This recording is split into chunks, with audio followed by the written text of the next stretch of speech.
everybody, thanks for joining me for another one-man review. Today I'll be taking a look at the new release from Floating World Comics. This is the first in a 3-volume series, The Collected Works of Guido Buzzelli. This first one's called The Labyrinth. The Labyrinth is one of 2 stories in here. The book's basically 2 stories about the same length. The second one is called Zill's a Love, and we'll take a look at both of them. I don't want to give away too much about the content of these stories because this is a new book just out, and that I definitely think you should get. But I want to give you a flavor of the book and talk about what I think is the kind of thematic center of Guido Buzzelli's work based on what I saw here. There is an essay. I didn't really read that too much, but this is just giving you some context on Guido Buzzelli. Guido Buzzelli was working in the Italian comics scene in the 60s and 70s, and this is a collection of some of those works. So this first work here is The Labyrinth from 1970.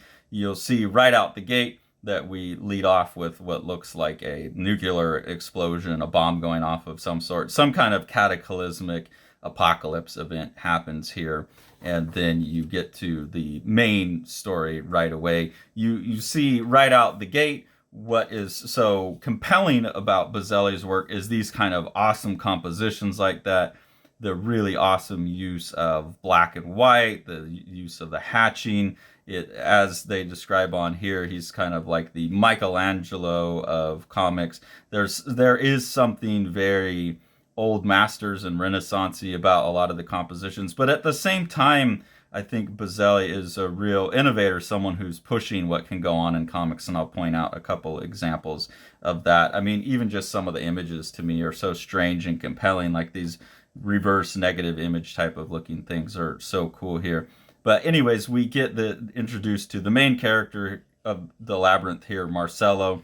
He's waking up in the wake, no pun intended, of whatever this catastrophic, explosive end-time scenario is, and running off to explore the world. You see some more just really cool, exciting visuals. Like here, you get Marcello running in like this time worm looking sequence, this really graphic image here. Again, this really graphic, tenebristic image there with some nice dry brush against these really stark lines, patterns here. Another one of these time worm images. Just lots of cool, surreal stuff going on. This story itself is pretty surreal. I mean, it's a straightforward action adventure in one sense, is that it just goes from event to event to event, but none of it really gets any explanation. It seems like this apocalypse event just happened, but then very quickly it seems like he's operating in a world that's been like this for a long time, almost like he got transported to a future or something. So there's not a lot of explanation, but as you move from sequence to sequence, event to event, it makes sense, even though it's all very, very strange as it goes. So I like that, and that seems to be, in terms of the writing, that seems to be Buzzelli's style. So the first big thing that happens to Marcello is that he meets this character from like this android, spacey, futuristic looking character here named Anona, and she's from something called the Sphere, which we'll see later is like a kind of a collectivist, futuristic collectivist society. But they hang out for a couple pages, and then she leaves him, and he continues his journeys. He eventually gets involved in this underground society where there's a bunch of doctors doing all of these awful surgeries on people to mix them with animals. They're basically treating the human body as sculpture and having competitions about it, things like that. So some very grotesque images. You can see Buzzelli's ability to veer from the grotesque to the beautiful and back and forth. It's got this real nice, like, Two-Face looking character here. There's another character called Mr. Chopper, who's an absolutely horrific, like mole-like human being with these big teeth sticking out and these little beady black eyes.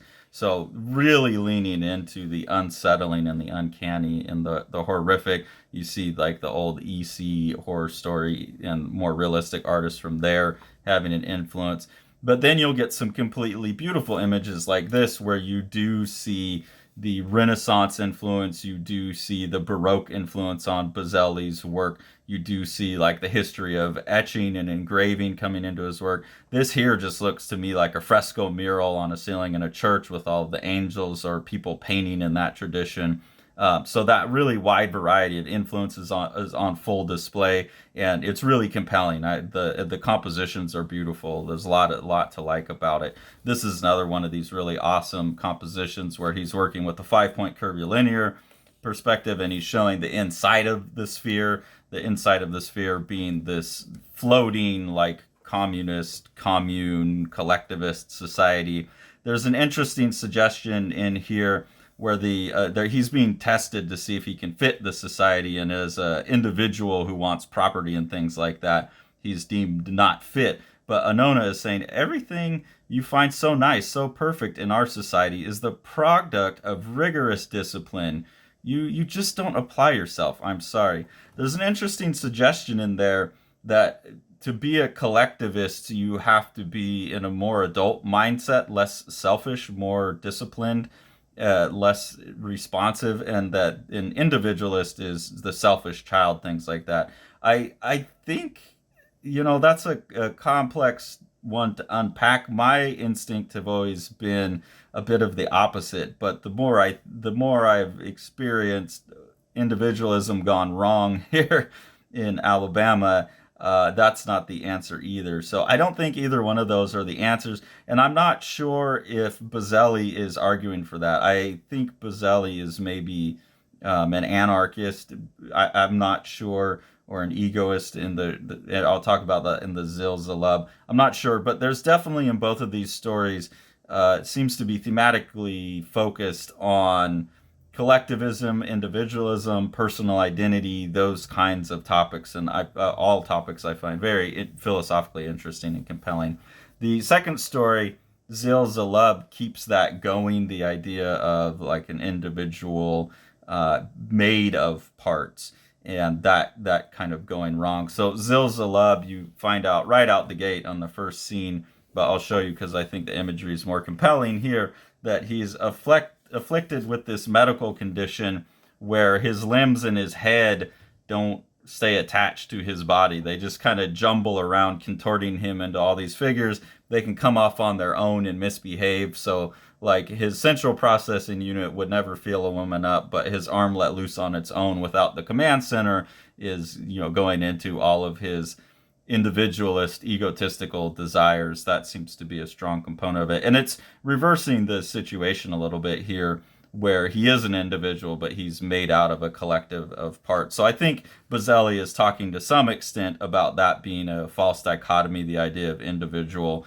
versus collective, that they're in a reciprocal relationship of some sort. I think that's kind of his position. I'm not sure. Another thing I noticed, just a one-off in here that's really interesting, is there are these kind of skeleton-looking seagull birds that they call plastic birds, and it reminds me a lot of the concrete seagulls that Moebius likes to draw, the Arzak seagull and the concrete seagulls from the Incal book. So I'm not sure. These are 72, so those must have come before the Incal, but I'm not sure about Arzak. One of those where you wonder if there's an influence back and forth or not. This page was particularly exciting for me for a number of reasons. You have Zilzalub now doing some psychotherapy, trying to figure out where he got, this problem that he has from, that it may be a psychosomatic response rather than a medical response. So he's doing some therapy, and he's remembering his love for Alex Raymond's Flash Gordon. And so you see Buzzelli here doing a tribute to Flash Gordon. And that makes sense because of that same type of Renaissance-like angel figure, or the Baroque type of angel figures that lead to heroic art. I think he's very well aware of that lineage coming up of like Mannerist art, like Michelangelo with these big buff heroic figures, and then how that played out, especially once you get into the Baroque with all the angels and the heroic figures, and that set the standard for what Raymond was doing, and then that set the standard for superheroes. So I think there's a lot of like history packed in there that Buzzelli is very well aware of. He definitely acknowledges on the next page, "Dear Zil, You were a little you were a little hero, weren't you? Tarzan Gordon in the Foreign Legion. So very explicitly calling out Flash Gordon. The thing that was most compelling to me about this, given that it is referencing Alex Raymond, is that in 1972, Buzzelli is doing some compositional things that Dave did in Strange Death of Alex Raymond, and I doubt, just given what I know about Dave's comic reading, that he's seen Buzzelli stuff. I could be wrong, but there's a very similar strategy in composition where the panels and the pages are treated three-dimensionally and they're floating over each other, and it's collage. Like here, this panel is casting a shadow onto the page below it, which is exactly something that Dave would do. And then it has like some of the dialogue here. Soldiers of Ming the Tyrant, I will defend you, which is something that Dave would do. But then also having the characters in the panels carrying the dialogue from previous. So all of the, and then just the general like strange collage nature of the whole thing, which is something that I thought Dave had innovated in Strange Death, and then based on his innovation, I picked up and took it some places at the end of the book that I thought were interesting to me in terms of like just a formal challenge. But it's really interesting to see that here, and it's really interesting to attach it scene to Raymond's work. It's one of those spooky moments where the Dave's idea of comics metaphysics like rears its head in my life still. Like, oh yeah, here's Raymond stuff and here's the same approach. I should be paying more attention to this story. But I didn't see anything else in this story that was resonant with any of the stuff that we were talking about. So we'll let that go. At the end of the story, things devolve basically into anarchy as Zilzalub is told to let loose like his innermost desires as a way of solving himself, that because he's not reconciled with himself fully, his body's pulling itself apart. And in there, I smelled whiffs of not just individualism, but Max Stirner's egoism and the current, like there's, if people know within the anarchy scene currently, there's a subset. I know this because of a gal I was dating who was into that at the time we were dating. There's a subset of the anarchists who really glom onto, I guess, Max Stirner's egoism work and use that to justify usually their own very selfish and disgusting behavior from what I've seen. Stirner's really interesting, and that's why I think maybe Buzzelli was reading Stirner, because Stirner would critique both communism or collectivism and then capitalist individualist societies such as ours. He would be critical of humanism, he would be critical of individualism as a thing, and developed his egoism as something different from those. It's a very fine distinction, but it makes sense to me. And I see some of that in this work. So I do think that Buzzelli, at least in these two stories, is playing with those ideas. I don't know how much of that he's explicitly getting from the authors or the related authors to the people I'm mentioning. How much of it is just him extrapolating from non-related sources, I don't know. But I'm very curious to see if that continues to be a theme in the stories in the future releases from Floating World Comics. Really, really appreciate this book. Really highly recommend it. I really appreciate any publisher who's engaging in this activity of bringing these like lost European masters. I don't know if they're lost in Europe, but these are people like I thought I had heard about all the cool guys, and I keep learning in this channel. The more and more and more I read, the more and more and more is out there that I've never even heard of. And a lot of it just has not and probably never will be translated. So anytime a company, a publisher, is going out of their way to bring some more of this stellar work, historical things that have not been translated or out of print, back to the audience like this, I'm very, very appreciative of that and think it deserves full support, because I want more. We all deserve more of this amazing work that we've never seen before. So definitely go out and get yourself a copy of Guido Buzzelli's The Labyrinth from Floating World Comics. Before we go, though, I will say Amazon sent me 3 copies of this book. 2 of them were mildly damaged, so I don't know if that's why they put them in. This one that I have is the nice one, but it's very mild damage. One of them stinged up on the cover, and one of them the back cover kind of looks like it got sliced so it can fold over, but otherwise the books are in perfect condition. So I have 2 extra copies of this that are, like I said, mildly damaged. If you want a mildly damaged copy of this book, I've got 2 to give away. So the first 2 people with continental US addresses that I can send you a book through media mail in cheaply, leave a comment, and the first 2 people to comment, I will get you a free copy of Guido Buzzelli's The Labyrinth, because Amazon gifted me with 2 mildly damaged. Oh, and one other thing about the book is the way it's bound together. I wouldn't go like really pulling the book open very far. I don't know exactly how it's put together, but it looks a little bit weak on the binding to me. The rest of the production's awesome. Nice bright white paper. It looks like not perfect reproduction, but it looks like this is the absolute best reproduction they could get on any given page based on the resources they had. And it looks like they had pretty good resources throughout. I don't see a lot of, ugly production in here. I think there's a little bit of fill-in and some of the textures lost, but overall, this is a really good reproduction for art that, was made in the 70s, and good resources probably don't exist for. This is a really, really nice production, but the binding does worry me a little bit. Anyways, really good. Treat it nice. It will hold up. I've flipped through it a couple of times now with no problem, read through it all the way.